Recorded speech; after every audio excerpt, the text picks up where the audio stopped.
Series 3 is kindly supported by Eagle Point Credit Management.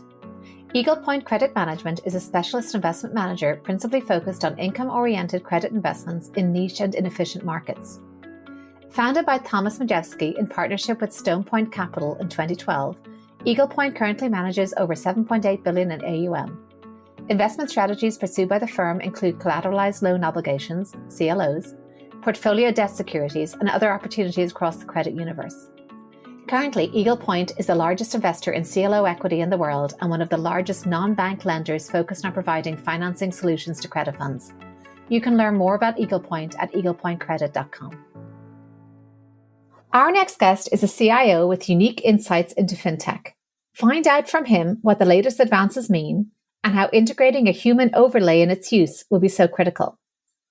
He's also a strong advocate of having a view in the world of investing and of seeking out opposing views.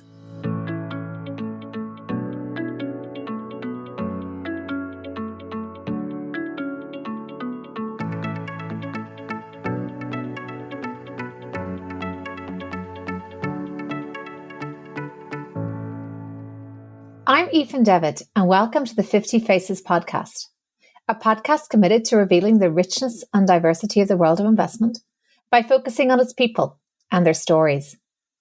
I'm joined today by David Semmens, who's Chief Investment Officer at Cadro and an External Investment Committee member at Wealthify, where he was previously CIO. He holds additional investment committee and advisory roles and is an adjunct lecturer at Heriot-Watt University. Welcome, David. Thanks for joining me today. Great. Thanks for having me. Well, let's start with your background and career journey. Where did you grow up? What were your early interests? And how did you come to enter the world of investing and finance? So I grew up just outside of London. I was always pretty interested in how the world worked. So did maths, science, economics, and also actually psychology, which I studied at A-level. University, I did bachelor's and master's in economics.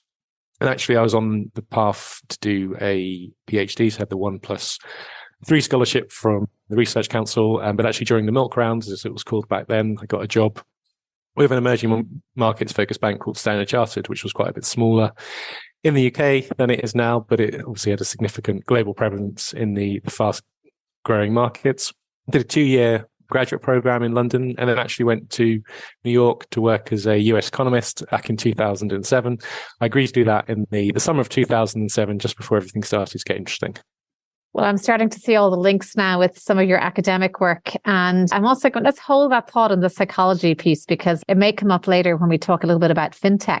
Talk us through your career then once you entered and you ended up as a CIO, which you're doing today. Were there any surprising turns along that path?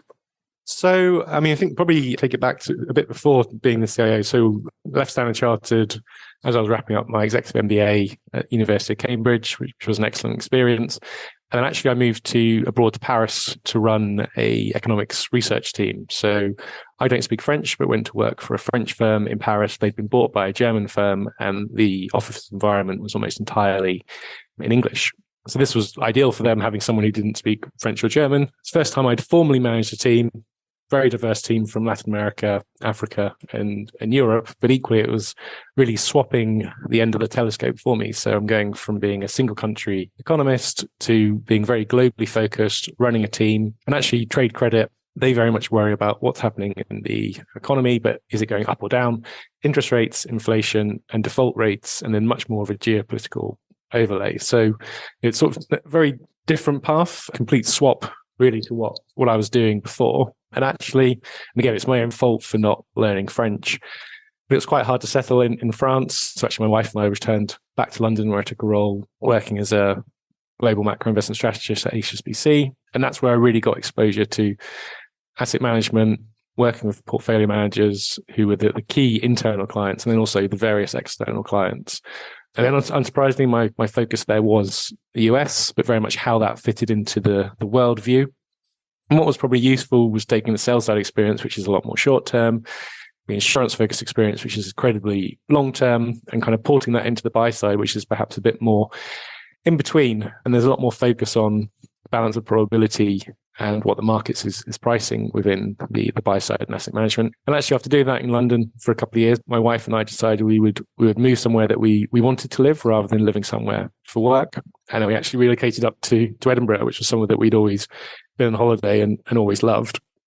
And that was a very different move. Most people in finance will tend to move for work. And actually, once we'd had a bit of time out and settled in, you had the post-Brexit and rapidly merging asset management industry. So finding a role was perhaps harder than it would have been a few years previously. And that's when I came across a role which was just advertised on LinkedIn to run investment strategy at Wealthify, who'd just been majority acquired by Aviva. And again, that was very different to what I had done previously, having worked for incredibly large companies with tens of thousands or maybe even hundreds of thousands of employees, and going working for a startup fintech that had just under 30 employees. And again, it was very focused, rapidly going, and they were really keen to open up investing to anyone, and you could do so from £1. So very different environment. And again, they were sort of interested in my skills and what I could bring. And for me, it was also understanding, what I would have the opportunity to learn there as well. Can you talk about your move to Cadro? So I've been fortunate over the years to have had several approaches via recruiters or LinkedIn, but I really wanted my next step to evolve my career and knowledge further. So when I spoke to Natasha Williams and Jordan Buck, who were the two co-founders of Cadro, I could see that they were looking to do something different and bring wealth management, and particularly the client communication element of that industry, into the 21st century. Now, they're doing this using an app smartly to keep clients updated, and also at the same time bringing greater private market knowledge to the investing process. Now, that was really important for me because private markets was the gap in my experience. I've got extensive public market experience. We've done some angel investing and crowdfunding over the years. But this was another exciting opportunity to build something. And it was the building that I also really enjoyed at Wealthify. And we certainly had a fantastic time doing that at Cadro over the last year. Well, let's dig in a little bit to that world of fintech, because it's not something we've actually talked about a lot on this podcast series, surprisingly. Can you tell us a little bit about the world of fintech from your vantage point today and how you see it improving the investment landscape? Certainly. So, I think one of the most interesting things about fintech, which everyone thinks of being incredibly dynamic, is that part of it, at least the neobanks, were very much sparked by that old institution, the Bank of England, who were looking to increase innovation and competition. And I think they'll be very pleased with the progress they've made there. And equally on the asset management side of things, it was very much born out of frustration with the existing investment firms' apps. And I won't name names, but most of the big firms don't have, or at least a decade ago, didn't have particularly dynamic apps. Whereas the fintech starting, or a wealth tech, or even the red tech firms then were very quickly able to respond to client suggestions. And they also didn't have the legacy systems that you were seeing. So they were able to be much more nimble. They were built purely for this purpose rather than necessarily trying to block together 3 or 4 different systems and come up with something. And I think that was one of the things that was particularly appealing about Wealthify, is that they were very much focused on bringing investment to everyone and making it accessible in the same way as if you are applying for a bank account at one of the challenger banks. They don't have any branches. You have to do everything online. And again, there's companies that have helped make that process easier. So when you do your identity check for whichever bank you're signing up for, the fact that you've got the phone in your pocket that lets you do all of that makes it incredibly easy to handle and to scale. And I think every time people find a problem with that process, you actually see either the individual fintech firm trying to solve it or go out and buy. So there's very much a build or buy mentality. And I think that's also one of the approaches that I like, is that it's very much a problem solving industry. And that's really the focus that I think has been particularly interesting. And that's also probably borne out because you've got a lot of people who are engineers and software engineers in particular who are very problem solving focused, and they are going to take that approach and fix what is in front of them. And I think that that has been something that's been incredible to see, which I really wasn't exposed to working in the banks or the insurance firms, because also again you didn't have that high degree of people being able to code, which I think, again, over the last decade, you see a lot more people who are able to code in the banks who are coming forward to the front office, to the head of the firms, rather than being in the quant division. That's really interesting, that focus on problem solving. And I'm also hearing there's a certain dynamism, responsiveness, that kind of innovation that probably goes with the tech part of the fintech, perhaps less with the fin. And you mentioned you studied psychology. I'm not sure whether you used your psychology skills much in that role, but I think there is certainly an evolution too in fintech around understanding the consumer, the customer psychology, and responding to that. How much of that did you see in practice? Well, I think a lot of the interesting part has actually been the consumer testing, because ultimately, if you are trying to create a product that people want to use, you do have to test it and you do have to refine it. So I think that part has been particularly interesting. But also, if you think about the last decade, it's only really the last 18 months and then for a brief period in 2020 when markets have actually gone down. So there's very much a communication element to the role over the last couple of years that maybe hasn't been there previously. And I think it's trying to put yourself in the investor's shoes and help them understand, this is why this is occurring. This is what we're doing about it. And markets haven't necessarily been functioning as normal since the global financial crisis.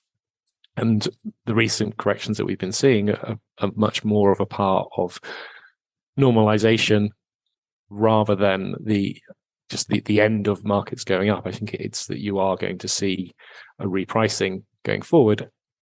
But if you haven't seen that while you've been on your investing journey, it's a very difficult thing to bear. It's really interesting. And then just in terms of the crystal ball question, which I know is a difficult one, if you were to look 5 years hence, where do you think the conversations will be sort of centering when it comes to fintech? Some of this rollout of product, do you think we'll be talking about more psychology-based coaching, or will we be looking at impact, investing with purpose? Where do you think we're going to land? So I think if you look at what's happened over the last decade, obviously you've seen significant progress, but it's still, you've got those young companies that are coming in and finding a niche and driving their advantage compared to the incumbent.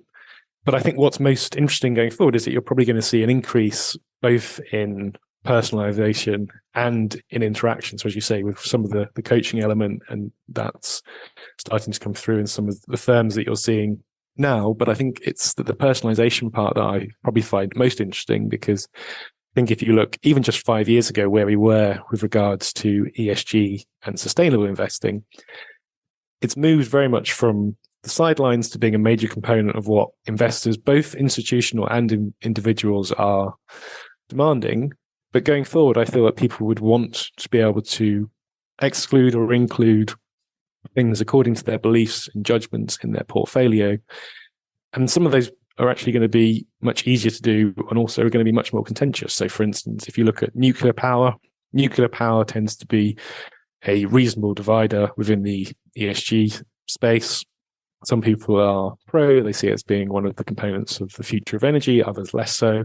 Similarly, alcohol can depend on who you ask, but things such as modern slavery and pollution, absolutely not. There's no discussion about that. So I think it's interesting that there are areas where there are discussion for which people might want to have the personalization. And then you look at the components where there isn't a discussion, because we can all agree that we should be doing our best to tackle those.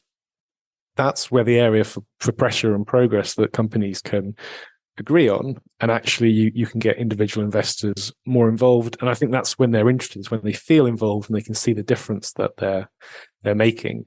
And I think we're still at a very early stage of that. You're starting to see it a bit more in the US, but in the UK and Europe, you don't really have the depth of ETFs and mutual funds that allow that personalization. So you are unfortunately left with maybe a bit more of a cookie cutter approach at present. But ultimately, what's also very important for customers and investors and clients is that when you say you're going to be excluding something, you exclude that. And I think that's the thing that I very much enjoy in the ESG space, is talking to those portfolio managers who have got the commitment and they are doing the work, and they're investing in line both with their values, but also in the companies that they see as being a long-term positive investment.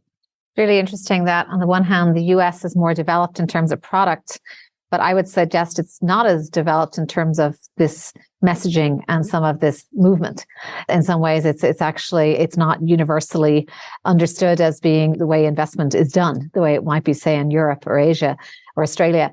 I'd love to relate some of what you're saying here about the industry and fintech to the work you do at Cadro and Wealthify. Can you tell us a little bit about how that comes in? Certainly. So I'm currently sitting on the investment committee at Wealthify, where I was previously the CIO, and I'm CIO at Cadro, where I oversee the investment process. So I think when you look at how we are approaching ESG investing, so for instance, at Wealthify, we exclude weapons, tobacco, gambling, and adult entertainment.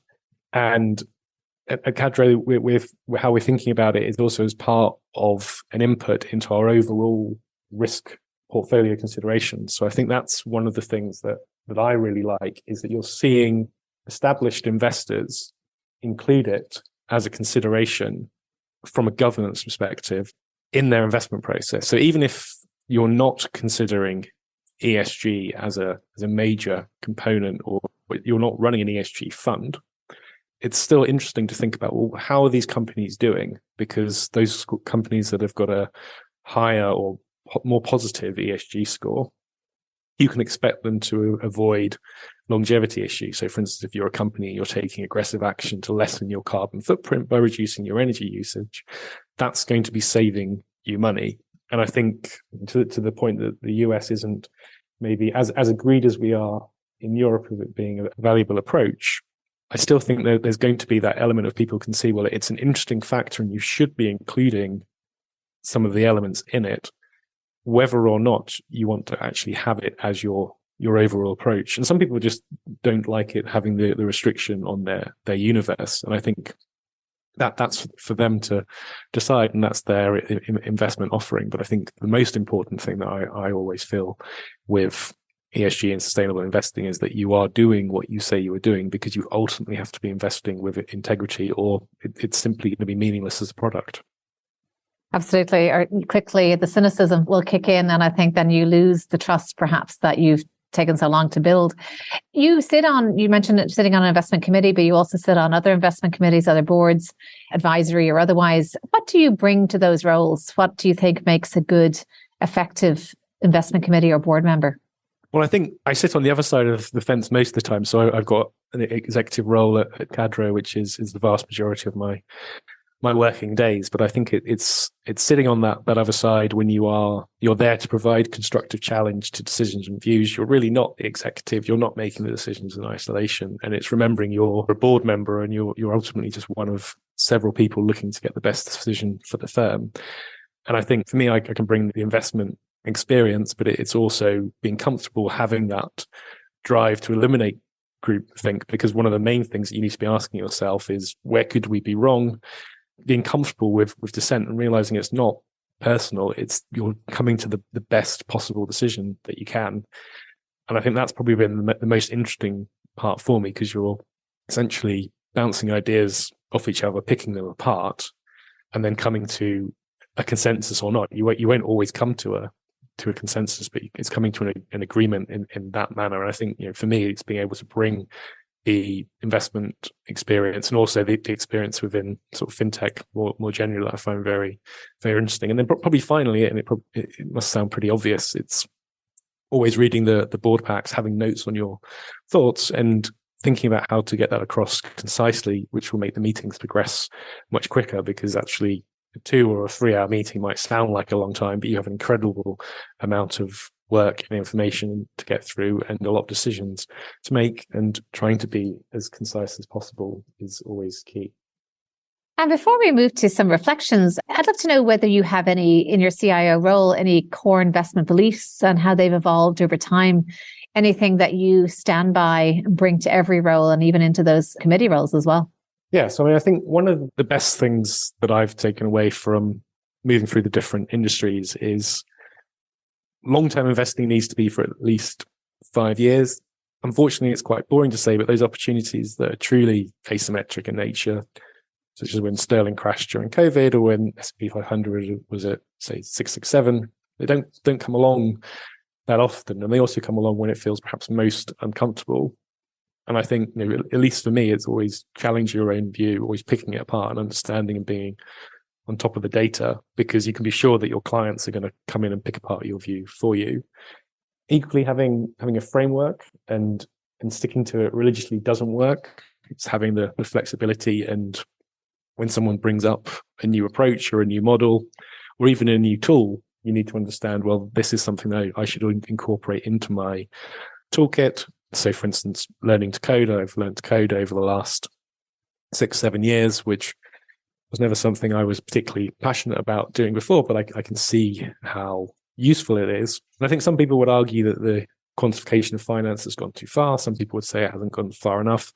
And I think it's just part of the change. And if it's a tool that you can use, it can give you an edge, you should use it, but you shouldn't just use it for its own sake. Finally, I'd say you need to read incredibly widely. And more importantly is to read what you disagree with than what agrees with you. It's just that confirmation bias, which is maybe a tiny component of the psychology, but it's very easy just to read things and just feel, well, this is all fine. But actually it's reading the commentators and those strategists that you disagree with just because they're all in their roles because they're smart and they're informed. Markets don't stay static, and the world is going to be constantly evolving. There are going to be people who are ahead of you. There are going to be people behind of you, but that's what keeps it interesting. And it's just trying to stay on top of that. It's really interesting. And let's just go back to some personal reflections. So given the career you've had and touching on fintech in such a meaningful way, were there any ups and downs there, or any maybe lessons learned from perhaps ventures that didn't succeed? I've been fairly lucky in my career. So the firms that I've been involved with have succeeded. Wealthify had just been majority acquired by Aviva when I joined. And so I think the thing that's been probably the most interesting takeaway for me is understanding what you're good at and what other people are good at, and being able to learn from them on that. I mean, the best thing that I found has been across changing industries is that it is difficult, and they all have different focuses, and probably the downs are that it does take longer to adjust and get up to speed than you might want, but ultimately they've hired you for the skills that you bring. So I think that's been quite fortunate, and it probably is a fairly unique and broad array. So I think people will ask, well, which one do you prefer? And I think for me, it's been fortunate enough to work with both smart, interesting, and passionate people. That's been the highlight, really. You speak about passionate people. Were there any people throughout your trajectory that had a particular influence on you, or any mentors that you can mention? So I think not wanting to name names, because I've never checked with on this. I think the people who I found to be the best mentors sometimes don't even realize that they are. They'll just be giving you guidance and suggestion as they go along. But I think probably the person who's always given me some of the best advice has actually been my wife, and has always helped me frame my reflections and looking ahead and having those decisions. I think that I've been incredibly fortunate with that, and probably moving to the US. Obviously, all my decisions that took me to the US took me there. That's certainly been the best decision I've made. And obviously, psychologists come back to, well, who you choose as your life partner really ends up determining an awful lot of how your life progresses. Well, I hope your wife wouldn't mind you mentioning here on this podcast. I hope you have that understanding between you. When you look at words of wisdom or advice you've received, and with someone with a psychology background, I'm sure you do mull certain pieces of advice or even distill some of your own. Is there anything you can share there? Probably the best bit of advice was it's wonderful having good ideas, but if you can't communicate them well, then it doesn't matter, and that's not that useful. And then one of the other best bits of advice, which was from someone different, was you need to have a view in investing. If you don't have a view, what are we employing you for? And I think it was very much, you need to be informed, have an opinion, and reason why you are stating what your outcome is expected. to be.